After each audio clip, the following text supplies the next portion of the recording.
ಬಡವರ್ಗದವರ ಚಿಕಿತ್ಸೆಗಾಗಿ ಬಂದ ಆಯುಷ್ಮಾನ್ ಭಾರತ್ ಆರೋಗ್ಯ ಕರ್ನಾಟಕ ಯೋಜನೆ ಜಾರಿಯಾಗಿ 7 ವರ್ಷಗಳು ಕಳೆದರೂ ಉತ್ತಮ ಚಿಕಿತ್ಸೆ ಸಿಗ್ತಾ ಇರಲಿಲ್ಲ. ಹಳೆ ದರದಲ್ಲಿ ಟ್ರೀಟ್ಮೆಂಟ್ ಕೊಡಲ್ಲ ಅಂತ ಖಾಸಗಿ ಆಸ್ಪತ್ರೆಗಳು ಅಲದಾಡಿಸ್ತಾ ಇದ್ವು.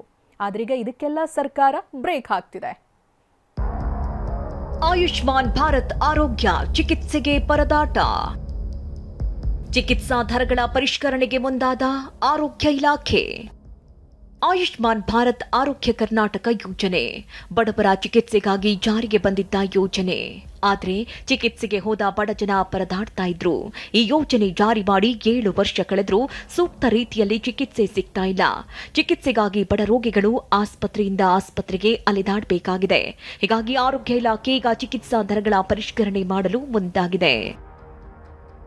ಆಯುಷ್ಮಾನ್ ಭಾರತ್ ಆರೋಗ್ಯ ಕರ್ನಾಟಕ ಯೋಜನೆಯಲ್ಲಿ ಸದ್ಯ 1650 ಬಗೆಯ ಚಿಕಿತ್ಸೆ ನೀಡಲಾಗ್ತಾ ಇದೆ. ಈಗ 171 ತುರ್ತು ಚಿಕಿತ್ಸೆ ಸೇರ್ಪಡಿಸಲಾಗಿದೆ. 200ಕ್ಕೂ ಹೆಚ್ಚು ಅಧಿಕ ಚಿಕಿತ್ಸೆಗಳ ದರ ಪರಿಷ್ಕರಣೆ ಮಾಡಲಾಗಿದೆ.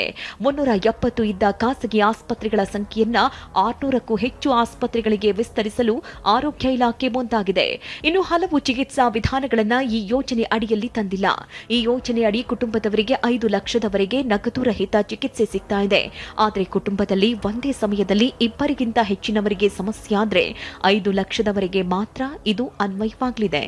ಆಯುಷ್ಮಾನ್ ಭಾರತ್ ಸ್ಕೀಮ್ ಏನಿದೆ, ಮುಖ್ಯಮಂತ್ರಿ ಆರೋಗ್ಯ ಯೋಜನೆ ಏನಿದೆ, ಅದನ್ನು ಉತ್ತಮವಾಗಿ ಇನ್ನೂ ಹೇಗೆ ಎಫೆಕ್ಟಿವ್ ಆಗಿ ಮಾಡ್ಬೋದು ಅನ್ನೋದ್ರ ಬಗ್ಗೆ ರೂಪರೇಷೆಗಳನ್ನು ಹಾಕ್ಕೊಳ್ತಾ ಇದ್ದಾರೆ. ಸೊ ಅದರ ಪ್ರಕಾರ ಫಸ್ಟ್ ನಾವು ರೇಟ್ಸ್ ಇಂಪ್ರೂವ್ ಮಾಡ್ತೀವಿ. ರೇಟ್ಸ್ ಜೊತೆ ಕೆಲವೊಂದು ಹೊಸ ಪ್ರೊಸೀಜರ್ಸು ಇಂಪ್ರೂವ್ ಆಗುತ್ತೆ. ಸೊ ಅದಾದಮೇಲೆ ಮತ್ತೆ ಏನಾದರೂ ಪ್ರೈವೇಟ್ ಹಾಸ್ಪಿಟಲ್ಸ್ ಏನೇ ಕನ್ಸರ್ನ್ ಇದೆ, ನಾವು ಜನರಿಗೆ ಇನ್ನೂ ಜಾಸ್ತಿ ಹೆಚ್ಚಿಗೆ ಫೆಸಿಲಿಟೀಸ್ ಹೇಗೆ ಕೊಡಬೇಕು ಅನ್ನೋದ್ರ ಬಗ್ಗೆ ನಾವು ಖಂಡಿತ ಅದ್ರ ಬಗ್ಗೆ ಕೆಲಸ ಮಾಡ್ತೀವಿ.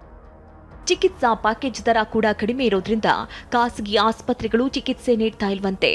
ಜೊತೆಗೆ ಕೆಲವು ಶಸ್ತ್ರಚಿಕಿತ್ಸೆಗಳು ಈ ಯೋಜನೆಯಡಿ ಇಲ್ಲದೇ ಇರೋದ್ರಿಂದ ರೋಗಿಗಳು ಪರದಾಡ್ತಾ ಇದ್ರು.